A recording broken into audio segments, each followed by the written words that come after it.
पिछले कुछ दिनों से जो वीडियो बहुत ज़्यादा वायरल हो रही है, ऑल्दो इसका वायरल होने का सेंस बनता नहीं है बिकॉज काफ़ी ज़्यादा अग्रेशन है और काफ़ी ज़्यादा वायलेंस है, बट वायरल हो रही है। और वो वीडियो वायरल हो रही है, इंडिगो एयरलाइंस एक पैसेंजर ने पायलट को अटैक किया या पायलट को स्लैप किया। सो जो सीन होते हैं उसमें गलती किसकी होती है, इस बारे में जजमेंट देने का हमें हक नहीं है, ना ही हम इस बारे में कोई ओपिनियन दे सकते हैं। बट इस तरीके के इंसिडेंट से कौन विन करेगा और कौन लूज करेगा और इसमें आपका क्या बेनिफिट है, ये जानना बहुत जरूरी है। बिकॉज इस तरीके के इंसिडेंट में जो लूजिंग पार्टी होती है वो ज्यादातर केसेस में पैसेंजर होता है। क्यों? इसी तरीके के सिमिलर इंसिडेंट अमेरिका और कनाडा में कुछ साल पहले काफी ज्यादा नॉर्मल थे। ट्रैवलर्स उठ के आते थे और क्रू को अटैक करते थे, पायलट्स को अटैक करते थे, बट ये सडनली स्टॉप हो गया। रीजन बीइंग बिकॉज इस तरीके के अटैक्स को काफी ज्यादा सीरियस माना जाता है, लाइफ थ्रेटनिंग माना जाता है, not only for the crew और the pilot but also for the fellow passengers. Because जब आप एज अ पैसेंजर कॉकपिट की तरफ डायरेक्ट करते हैं अपने आप को और आप किसी भी क्रू मेंबर को या किसी भी पायलट को अटैक करने की पोजीशन में होते हैं, तो it can be considered as hijacking option कि आप उस पूरे के पूरे एयरक्राफ्ट को हाईजैक कर सकते हैं। तो इस तरीके के ओपिनियंस जब आप कोर्ट में ये केस लेके जाते हैं या दूसरी पार्टी लेकर जाती है, तो इस तरीके के एलिगेशंस आपके ऊपर लग सकते हैं। ये पहला सिनेरियो। सेकंड सिनेरियो, इस केसेस में क्या होता है कि एयरलाइंस आपको लाइफ टाइम के लिए बैन कर सकती है, जो कि इस केस में भी हुआ है। और वो पैसेंजर जो है, आई डोंट नो कि ओवरऑल सिचुएशन किस तरीके की थी। वहां पे सुनने में आ रहा है कि 13 घंटे से उन लोगों को रनवे में होल्ड करके रखा था। कई लोग ये भी कह रहे हैं कि इतना ज्यादा ओवररेटेड नहीं है, बट जो भी सिनेरियो था उसमें लूजिंग पार्टी वो ट्रैवलर है बिकॉज उनको लाइफ टाइम बैन कर दिया गया। हो सकता है कि ऐसे इंसिडेंट में अगर आप अपनी फैमिली के साथ ट्रैवल कर रहे हैं तो आपकी पूरी फैमिली को भी बैन करा जा सकता है। आप सोच के देखिए, आपके बच्चों का भविष्य, आप खुद वेकेशन पे जाना चाहते हैं, आप वो वेकेशन अफोर्ड कर सकते हैं, बट वो आप वेकेशन एंजॉय नहीं कर सकते। क्यों? क्योंकि आप एयरक्राफ्ट में नहीं उड़ सकते। बिजनेस को कितना इम्पैक्ट होगा?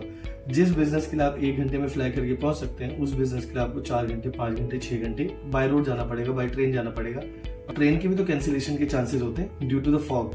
इसी वजह से तो ये एयरक्राफ्ट भी रनवे पे खड़ा था। ये भी हमें जानना जरूरी है बिकॉज इस तरीके की सिचुएशन में एयरक्राफ्ट कैनॉट फ्लाई। ये वीडियो को बहुत डिटेल में ऑलरेडी बाकी चैनल्स में बनाया जा चुका है, so I don't want to get into all the detailings. मैं ये बताना चाहता हूँ कि ऐसे में आप एज ए कंज्यूमर क्या कर सकते हैं, बिकॉज आपको लगेगा सारे के सारे एलिगेशन तो हमारे ऊपर ही लग रहे हैं। तरीके के केसेस में हर एयरलाइन के पास एक नोडल ऑफिसर होता है। स्क्रीन पे अभी मैं इंडिगो के नोडल ऑफिसर का ईमेल आईडी दे रहा हूँ। हर एयरलाइन की वेबसाइट में नोडल ऑफिसर होता है, आप उनको रीच आउट कर सकते हैं। That has to be your first step.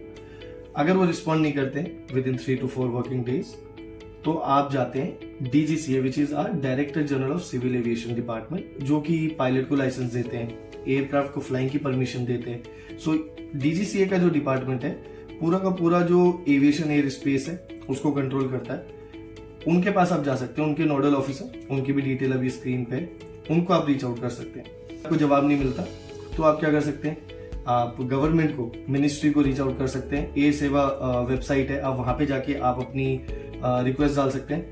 अब अगर आपको इन तीनों जगह से कोई रिस्पॉन्ड नहीं मिल रहा है तो आप इन तीनों जगह पे अपनी फाइल की हुई कंप्लेंट को लेकर पिटीशन फाइल कर सकते हैं। ऐसे केसेस में देखा गया इंटरनेशनली, कंज्यूमर अगर सही है तो कंज्यूमर को बहुत बड़ा कॉम्पनसेशन भी दिया जाता है, because it could be your medical emergency, it could be your business loss also, and if there is a business loss, if that's a career loss, because काफी बच्चे होते हैं फ्लाइट में, उनको यूनिवर्सिटी में लास्ट डे ऑफ एंट्रेंस है, उसके बाद फॉर एग्जांपल उनका एडमिशन कट आउट हो जाएगा, तो उसमें क्या होता है कि उनका करियर दाव पे लगा है। तो ऐसे केसेस में जहां पे भी इस तरीके की सिचुएशन होती है, काफी मोटा कॉम्पनसेशन दिया जाता है और जो दूसरी पार्टी है उसको गलत भी ठहराया जाता है, ऐसा नहीं है, और उनके अगेंस्ट भी एक्शन होता है। ऐसे केसेस में अगर पायलट गलत है तो उनका लाइसेंस लिया जा सकता है या उनको फ्लाइंग की परमिशन से हटाया जा सकता है। क्रू है तो उनकी भी जॉब जा सकती है। बिफोर टेकिंग एनी स्टेप ये जानना जरूरी है कि इसके इजी सॉल्यूशंस भी हैं। अगर हम अग्रेशन लेते हैं तो वो अग्रेशन 1 सेकंड, 2 सेकंड, 3 सेकंड का अग्रेशन आपके लिए बहुत ज्यादा नुकसानदायक हो सकता है, आपकी फैमिली के लिए बहुत ज्यादा नुकसानदायक हो सकता है और अपनी फैमिली के फ्यूचर को सही स्टेबल तरीके से चलाने के लिए हमें इस तरीके के छोटे मोटे इंसिडेंट को वाइजली हैंडल करना बहुत जरूरी है। इसके अलावा एक सॉल्यूशन और है, वो सॉल्यूशन है जब हम एयरक्राफ्ट में बैठते हैं, सारी जो एयरलाइंस है उनका एक इकोसिस्टम है, जो एक रेगुलेशन बॉडी है, द रेगुलेशन बॉडी कॉल्ड आईटा। आईटा सारी की सारी एयरलाइन को परमिशन देती है फ्लाई करने की, उनका जो भी रूल्स रेगुलेशन। तो आईटा ने रेजोल्यूशंस बना रखे हैं across different continents, different countries, different airlines. So IATA का एक रूल है जो कि आयरोप्स हैंडल करता है। आयरोप्स का मतलब होता है इरेगुलर ऑपरेशंस में, चैलेंजिंग वेदर, जैसा कि ये फॉग वाली सिचुएशन में हुआ है, इस तरीके के कंडीशन भी आयरोप्स में आते हैं। ऐसी सिचुएशन में क्या होता है, एयरपोर्ट में फेम इशू करा जाता है, which is flight interruption manifest. इससे क्या होता है कि आपके पास जो टिकट है, उस टिकट के बेसिस में ग्राउंड स्टाफ या ड्यूटी मैनेजर उस पर्टिकुलर एयरलाइंस का आपको एक ओपन कूपन देते हैं। सिमिलर रूट में जो भी एयरलाइंस फ्लाई कर रही है, आपको उस पर कनेक्ट करा दिया जाता है। This is sort of a ticket, और इस टिकट का इंपॉर्टेंस एयरलाइंस के लिए बहुत होता है, बिकॉज मैं as a IndiGo for example अगर अपने पैसेंजर को स्पाइस जेट में बिठा रहा हूं during these type of situations, तो जो मैंने रेवेन्यू अपने पैसेंजर से लिया है, वो रेवेन्यू मुझे स्पाइस जेट को शेयर भी करना पड़ेगा। और वो जो फिल्म का जो डॉक्यूमेंट है वो बहुत इंपॉर्टेंट होता है। बिकॉज ऑफ दैट ये एक कमर्शियल ट्रांजेक्शन भी है। एयरलाइंस चाहती हैं कि जो पैसा हमारे पास आए वो हमारे पास रहना चाहिए, इसलिए इस चीज को वाइडली स्प्रेड नहीं किया जाता है। बट मैं एक लिंक दे रहा हूं, आप डॉक्यूमेंट को अच्छे से पढ़ें। आईटा के रेजोल्यूशन में ये लिखा गया है कि अगर ऐसी सिचुएशन होती है तो कंज्यूमर को फिल्म्स इशू करे जाने चाहिए। कोई एयरलाइंस इस तरीके की चीजों को मोटिवेट या प्रमोट नहीं करती है, बट आप अगली बार ऐसी सिचुएशन में हो तो आप ड्यूटी मैनेजर से इस बारे में बात कर सकते हैं। आपको नेक्स्ट इमीडिएट कनेक्शन में बिठाया जाएगा, कोई भी आपसे एडिशनल पैसा नहीं लिया जा सकता, बिकॉज आपकी फ्लाइट जो है डिले हुई है, वो उस एयरलाइंस का रिस्पॉन्सिबिलिटी बनता है जिसने आपसे पैसा लिया है आपको पॉइंट ए से पॉइंट बी लेके जाने के लिए। अगर वो उस चीज में सक्षम नहीं है तो वो किसी और एयरलाइंस की हेल्प ले सकते हैं और आपको इस तरीके से ट्रेवल करा सकते हैं।